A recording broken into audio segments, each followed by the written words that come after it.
Sit.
Ce mur affreux, vous avez vu comment il est moche?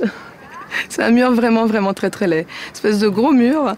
Dans un monde où nous essayons tous de briser les murs, il y a des gens qui sont suffisamment inconscients pour penser que des murs vont pouvoir les protéger de d'autres gens. Et au lieu de construire des ponts, ils construisent des murs. Au lieu de construire des ponts qui vont créer des liens où les gens vont pouvoir se parler et fonctionner, eux, ils créent des murs parce qu'ils ont peur. Et la peur n'amène que la peur. L'amour amène l'amour.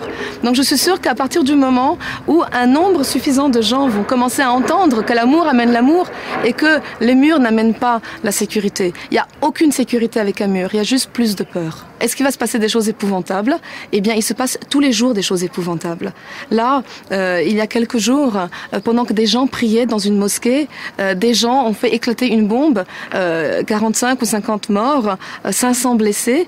Pendant que certains étaient en train de prier dans cette mosquée, d'autres musulmans ont mis une bombe dans cette mosquée. C'est épouvantable. Et nous étions ici dans une démarche de prière et à quelques centaines de kilomètres, des gens étaient en train d'agoniser, de mourir parce que la haine d'autres avait mis une bombe. Mais nous ne pouvons pas faire ça. Nous devons faire le contraire. Nous devons mettre des bombes d'amour.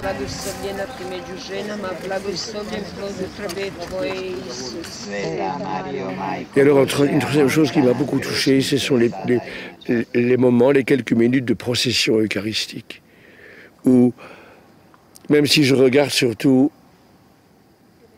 l'hostie, n'empêche, je dois quand même regarder où je mets les pieds, surtout quand je marche à reculons, je regarde un petit peu et je vois dans les yeux, dans les visages, la foi que les gens mettent dans le Seigneur. Et je pense à toutes ces scènes de l'Évangile où Jésus est pris par les foules et les gens cherchent à le toucher. Et ici, il y a parfois des personnes, surtout des personnes de ce pays, des personnes de culture orientale, qui cherchent à toucher l'ostensoir. Bien, ce sont des expressions de foi, le regard, les larmes, les gestes qui sont bouleversantes et qui, personnellement, m'ont fait beaucoup de bien pour ma propre foi, pour ma propre vie de prêtre, et aussi qui témoignent de la beauté du cœur humain. Oh Lord, Lord, make me an instrument. Lord, make me an instrument.